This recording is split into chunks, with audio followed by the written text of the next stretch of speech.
தமிழகத்தில் முதலிடம் பிடித்த விஜய். தமிழகத்திலே இந்த இன்ஸ்டாகிராம் ஆகட்டும், ஃபேஸ்புக் ஆகட்டும், அதே மாதிரி ட்விட்டர் என்று அழைக்கப்படுகின்ற எக்ஸ் தளங்கள் ஆகட்டும், இதிலே பின்தொடர்பவருடைய எண்ணிக்கையில் நாங்கள் பார்க்கின்ற போது தமிழக வெற்றி கழகத்தினுடைய தலைவரும் நடிகருமான தளபதி விஜய் அவர்கள் முதலிடம் பிடித்துள்ளார்.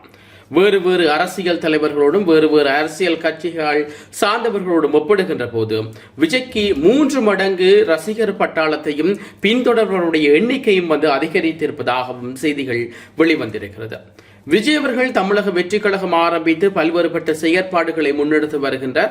அண்மையில் கூட வாரம் வாரம் ஒவ்வொரு பிரதேசத்திற்கு பிரதேசம் சென்று மக்களோடு கலந்துரையாடி அவருடைய பிரச்சனைகளை கேட்டறிந்து தன்னுடைய பிரச்சனைகளையும் நோக்கங்களையும் தெரிவித்து பிரச்சாரத்தில் நடிகரும் தாவேக கட்சியுடைய தலைவரும் விஜய் அவர்கள் செயற்பட்டு வருகின்ற செய்தி யாவரும் அறிந்த ஒன்று.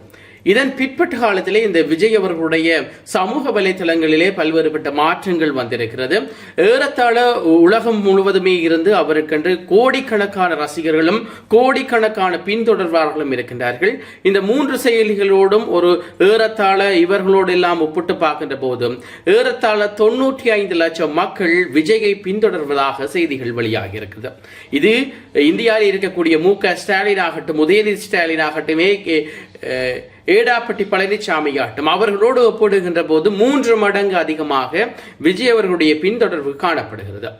ஆனால் இவையெல்லாம் அரசியலில் வாக்காக மாறாது என்கின்ற ஒரு விடயத்தையும் அரசியல் நிபுணர்கள் முக்கியமாக வைத்திருக்கிறார்கள். இந்த காணொளி பார்க்கின்ற உங்களுக்கு கீழே கமெண்ட் செய்து கொள்ளுங்கள். 2026 தமிழகத்தினுடைய முதல்வராக வரக்கூடிய வாய்ப்புகள் தமிழக வெற்றி கழகத்தினுடைய தலைவர் விஜய் அவர்களுக்கு இருக்கின்றதா இல்லையா என்பது தொடர்பாக உங்களுடைய கருத்துக்களை பகிர்ந்து கொள்ளுங்கள். நன்றி.